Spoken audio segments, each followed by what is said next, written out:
I was born here in the city of Detroit. I grew up, or I was born at Holy Cross Hospital, which was near Outer Drive and Van Dyke on the east side of Detroit. Not quite the deep east side, but certainly the east side of Detroit. I was always kind of a curious, handy kid. I was constantly making things with whatever I could. I ended up getting a builder's license and then started doing some small addition work on various places. I was kind of more and more drawn to historic restorations. I've done a number of those around town over the years, but with this building, business, I was a little more drawn to the actual woodworking rather than the building part of it. So I'd make a little money and buy a tool, make a little more money, buy another piece of equipment, and ultimately I ended up with a small woodworking shop down on the riverfront in Detroit, and was able to garner some pretty good business out of there. I've been in the Russell Center since 1988, and I was one of the first artists, craftsmen, craftspeople to be here. It's a great old industrial space. It was the original part of it was built somewhere around 1905. It's a building that was designed by Albert Kahn, and the structure of the building, this reinforced concrete, was invented by his brother, and I think his brother's name was George. And for those of you who don't know, Albert Kahn was a very famous Detroit artist. He's responsible for building not only this industrial building, which was originally the Murray Body Company, but he designed the Ford Rouge plant, the Packard properties, any number of different General Motors plants around the area.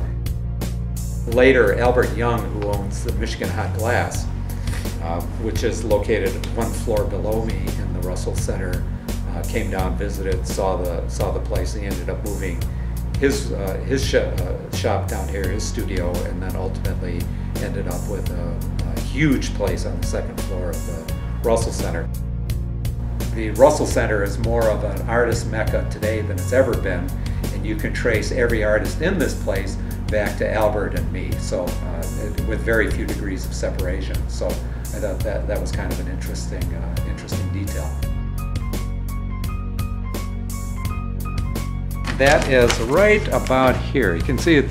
Admittedly, it's a pretty rough sketch, but that is the beginnings of this chair here.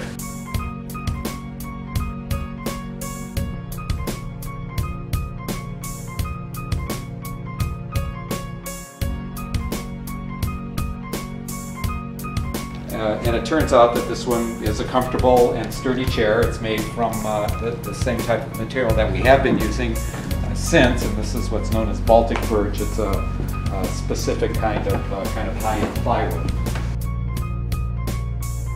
We've been able to come up with a number of other designs. One of the tables that you see here, this one is called the snowpack table. This is a table that again is made using the Baltic birch, and I'm having a little bit of play with the edge of the table as well as the base of the table. You can see where we're really using that material efficiently.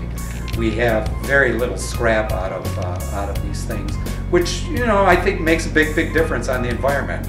If this were to be made out of solid wood, we'd be throwing away a good 2/3 of it just in scrap. And as you know, trees don't grow on trees. This stuff costs money, and the trees do a lot to help out the climate. They trap carbon dioxide. They make their own weather systems. We're finding out a lot more about trees than we've ever known before. So as much as we can conserve them, the better off the whole planet will be.